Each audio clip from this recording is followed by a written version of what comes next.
Balakən və Qaradağda aparılan əməliyyatlardan sonra yerli idarəetmə orqanlarının fəaliyyəti yenidən müzakirə mövzusuna çevrilib.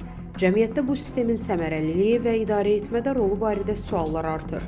Ekspertlər hesab edirlər ki, mövcud model ya ləğv edilməli, ya da köklü şəkildə yenilənməlidir. Qlobal infaza danışan siyasi şərhçi Heydər Oğuz xatırladıb ki, ötən 5-6 il ərzində ondan çox icra hakimiyyətində korrupsiya, rüşvətxorluq faktı aşkarlanıb və yüksək vəzifəli rəsmilər həbs olunublar. Stat: Azərbaycanda rayonların hər birinin icra başçıları, müavinləri, xeyli sayda şöbə müdirləri, işçiləri, polis və digər çox sayda dövlət idarələri var. Bu qədər böyük məmur ordusu istər-istəməz həm bürokratik tıxanmalar yaradır, həm də dövlət büdcəsində ağır yükə çevrilir. Ərazisinə görə ölkəmizdən təxminən 9 dəfə böyük olan Türkiyədə cəmi 81 vilayət mövcuddur.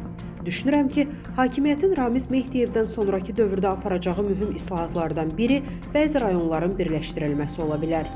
Siyasi şərhçi bildirib ki, 2021-ci ildə imzalanan Azərbaycan Respublikasında iqtisadi rayonların yeni bölgüsü haqqında fərmana əsasən ərazilərimiz 14 iqtisadi rayona ayrılır. Rayonların bu təsnifata uyğun yenidən qurulması ölkəmizi ağır inzibatçı bürokratiyadan xilas edər, bölgələrin inkişafına ayrılan vəsaitlər sadə vətəndaşlara daha rahat çatar. Nəticədə bir çox problemlər öz həllini tapar. Paralel olaraq qeyd etmək lazımdır ki, əksər icra başçıları və yerli dövlət orqanları Ramiz Mehdiyevin komandasına, yəni 5-ci kolona bağlıdır.